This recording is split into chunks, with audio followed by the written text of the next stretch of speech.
WCBI News at 6 starts now.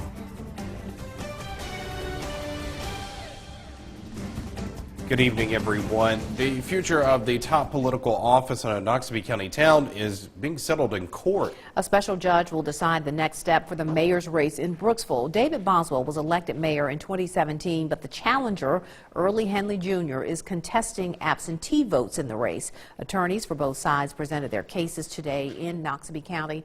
Members of the executive committee of the county Democratic Party also named in that complaint. The specially appointed chancellor will now take the case under advisement.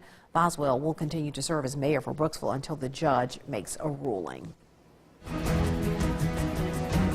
New at 6, 125 storm victims in Lowndes County applied for temporary housing help. The assistance from the Mississippi Emergency Management Agency is helping people impacted by the February tornado and flooding. MEMA had several opportunities for people to apply. Residents had to provide a rental lease or deed to their property. Those that were approved should be notified in the coming weeks. If you have any questions, you can contact the Lowndes County Emergency Management Agency. The preliminary report on the March 29th plane crash in Monroe County has been released. The National Transportation Safety Board says the Piper PA 28180 was on its final approach to the Monroe County Airport when it suddenly veered left. The pilot tried to abort the landing and fly around, but clipped the airport fence and crashed into a ditch. Both the pilot and a passenger sustained minor injuries. The passenger, who is also a student pilot, had just bought the plane and was moving it from Hamilton, Alabama to Monroe County, where he was going to hangar it while getting his pilot's license. The student pilot was not flying the plane when it went down. When you're a kid, getting a gold star meant you did a good job. Now, as an adult, you might find a gold star on an unusual place. Your driver's license. Our Riley Livingston takes a look at what this new symbol means.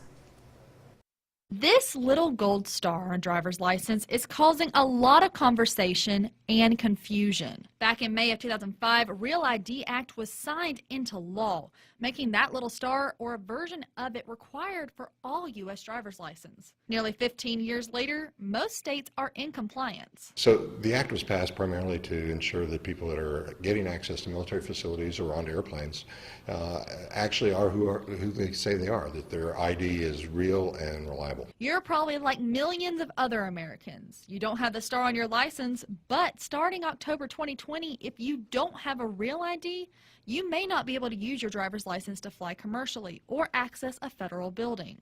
Fortunately, Mississippi was one of the first to be compliant to the Real ID Act, so when you renew, you'll start to see that star show up, and that's what it means. This really poses a problem for college students. A lot of our students are not from Mississippi. They have driver's license from all over the country or all over the world, and if their state doesn't meet the act, then they're not going to be able to use that ID to get on an airplane.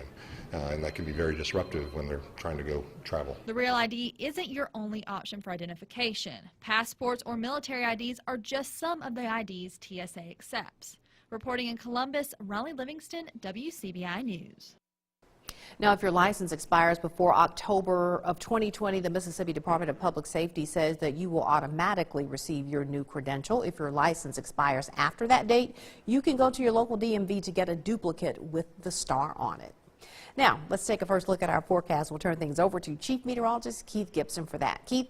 What a great day. All the sunshine, a live view with our up-insurance camera downtown Columbus. A few of those wispy cirrus clouds trying to stream on in, but overall a summer-like day here in early April. We've got temperatures still in the low and mid-80s across the region. This evening, enjoy it. The weather is phenomenal for outdoor activities. Mid-60s by 11 o'clock. Worst case scenario down into the upper 50s tonight. Back into the mid-80s tomorrow. The wind picks up, though. We may see some wind gusts up to about 30. As we get into the weekend, though, look at this. More severe weather possible around here. We'll talk more about that in just a few minutes. Firefighters in Chickasaw County are answering a new kind of call. Houston Fire and Rescue is working to make a difference in its city by making it cleaner. A litter problem sparked the idea in the department. Now firemen are turning out to help the city's biggest park. Jory Talley joins us in the studio with more on their effort. Jory. Houston firefighters say the goal is to help make the town a cleaner and better place to live. They're also challenging others to do the same.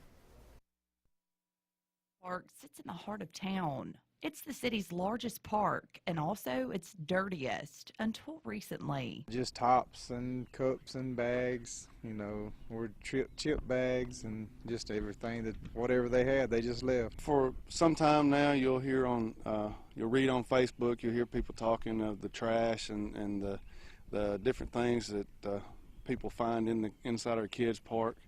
And we just decided that we could do something about it. Maybe we could help fix that.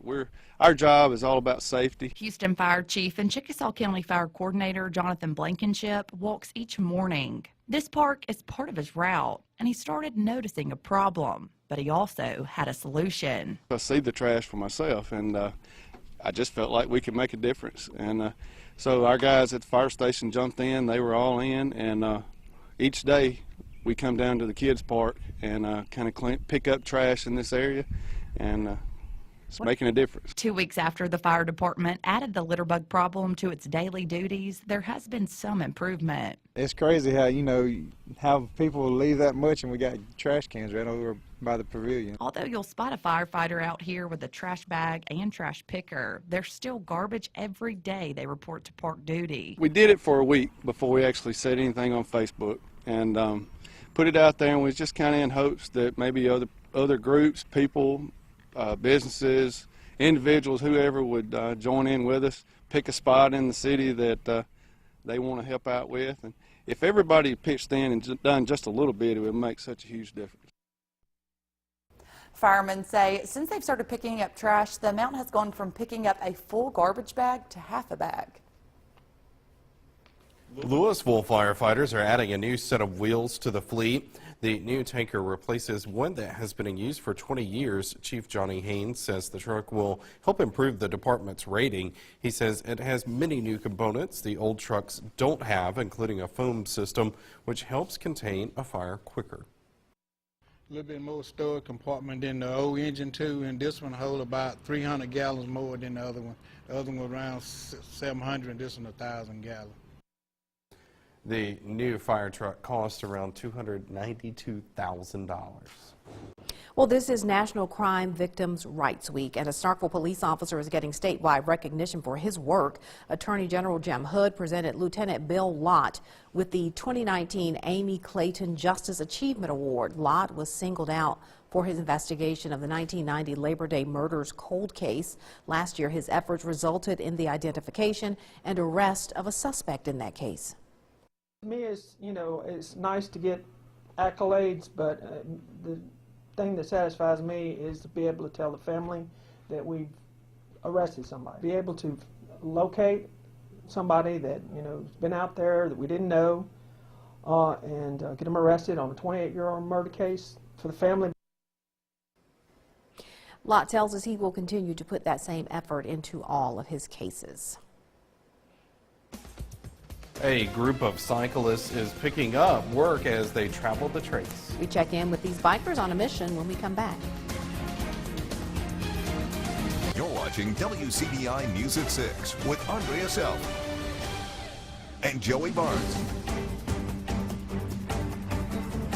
Welcome back. A group cycling down the Natchez Trace Parkway trades in their bicycles for tools to help out low-income families in Chickasaw County. More than 40 people from across the country are taking part in the annual ride along the Natchez Trace as part of the Fuller Center Bike Adventure. That ride allows volunteers to travel on bicycle from Nashville to Natchez, and along the way, the groups stop at local churches sharing the mission of the Fuller Center.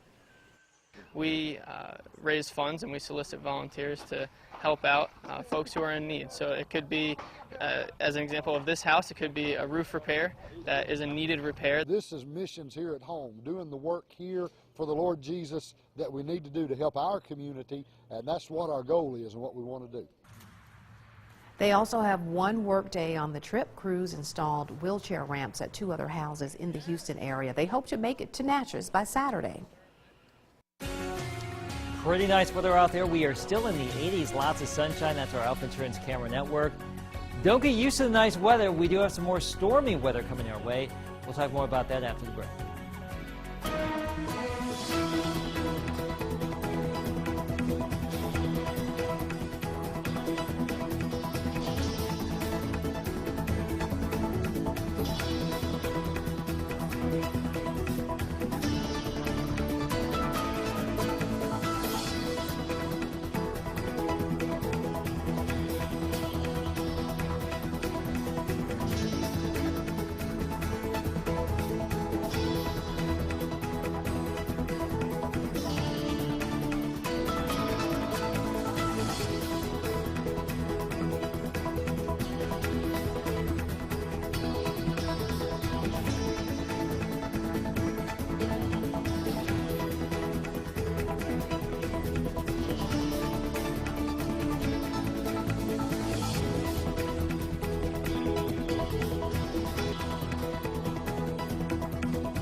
WCBI First Alert AccuWeather forecast with Chief Meteorologist Keith Gibson.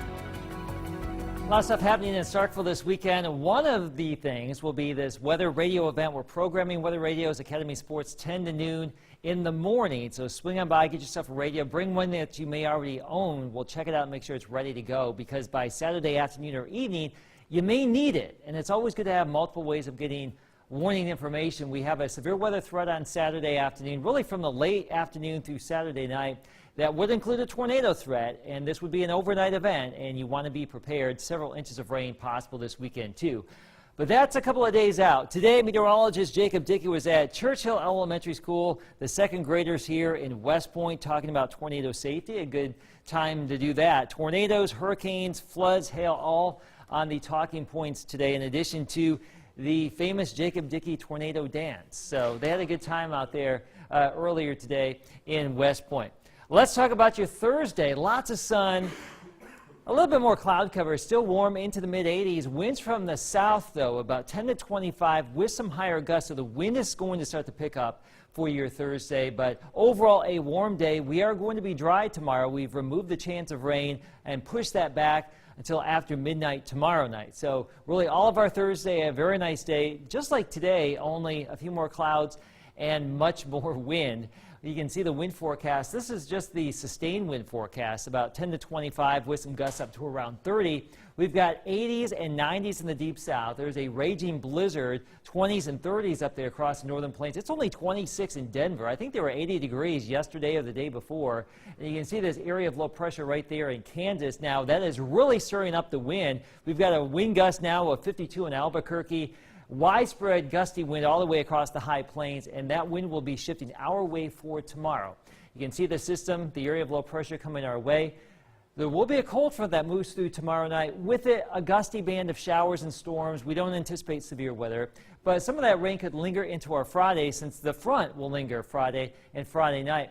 That front will lift back to the north as a warm front on Saturday. And by the afternoon and evening, right there, here comes that system that will give us a chance for some severe weather. A lot of that clears out early Sunday morning, so less active overall by Sunday afternoon. Here's your AccuWeather 7-day forecast, and we have another chance for some strong to severe storms next Wednesday. So a couple of rounds of active weather for the next 7 days. Coming up, Tiara McCowan is in the Big Apple, waiting to see where her professional basketball career may be taking her. More on the WNBA draft next in sports. WCBI First Alert Weather School is brought to you by Emerson Animal Hospital in West Point. Your WCBI Sports with Courtney Robb is brought to you by your local Ford dealers. Go further. Well, when the calendar says it's April, that just means that it is time for the WNBA draft. The draft is currently underway, and in attendance at the draft is one of Mississippi State women's basketball's finest, Tiara McCowan. Big T was just selected as the 3rd overall pick and is headed to the Indiana Fever. She will also be reuniting with former teammate Victoria Vivians. Unreal Howard is also anticipated to be selected in the 2nd round of the draft. Again, the draft currently underway. You can go over and watch that on ESPN2. Plenty of midweek action coming from the Diamond tonight. Mississippi State softball hosting Memphis in Starkville, coming off the loss to LSU and looking for a win before hitting the road this weekend. Also in Starkville, MSU taking on South Alabama. I'll take your guesses on how many runs will be scored in that game. And then over in Oxford, no Ole Miss baseball tonight. Ole Miss softball with a midweeker to UAB. The Rebs also host Missouri this weekend. Super Bulldog weekend quickly approaching. Mississippi State fans will be able to get a first look at what's to come in the fall season by checking out what the Bulldogs have been working on all spring. State will showcase the progress that the team has made this spring during the weekend's annual spring game. And according to head coach Joe Moorhead, the springtime has featured lots of scrimmaging for his players. So we kind of crafted the scrimmage today, to best utilize our time and our resources. The ones went in more of a controlled kind of thud protocol like we did last week, and I think we got a lot out of that. And then we allowed the 2s and 3s to go live, which is base calls on offense, base calls on defense. A lot of those guys don't have to worry about thinking, just blocking, tackling, running, throwing, catching, covering, all those things. And we went through every situation from the -1 to the +1. So we got first down, second down, third and short, medium, long, red zone, goal line, backed up, all those things. So I felt we took another positive step today. Here's a look at the football and baseball schedule for Super Bulldog weekend. The weekend kicking off Friday. The Diamond Dogs hosting Alabama at 6:30. The Maroon and White game is on Saturday at 1 p.m. Baseball following that at 3 p.m. and then Game 3 for baseball finishing out on Sunday at 3. We'll keep you updated in case severe weather causes any changes to any of those games. Normally, the Louisville High School football team is known for putting up points on the scoreboard, but today, instead of putting up points, the team was picking up trash. Over 40 Wildcat football players spent the afternoon getting involved with the Litterless Louisville cleanup campaign. The team's involvement is a new initiative from head coach Tyrone Shorter to get the Wildcats more involved in the community. The team walked 5 miles around Louisville working to clean up the community.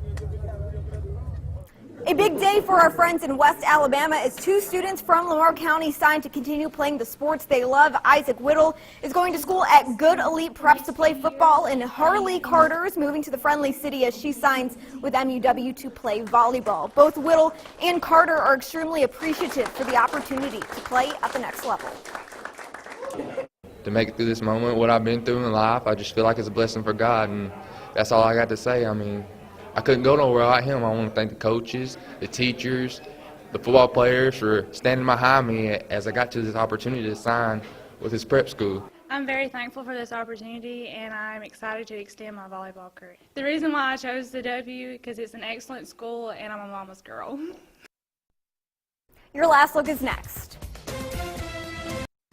Here's our warmer 70 forecast. Very warm today, same story tomorrow, but there could be a few storms around here on Friday that have washed out. Saturday morning into the early afternoon, there could be some rain around, but we anticipate the strongest storms would wait until the latter part of the day into the overnight. And then there could be a second run of strong storms by the middle of next week. This is April, and we'll continue to watch.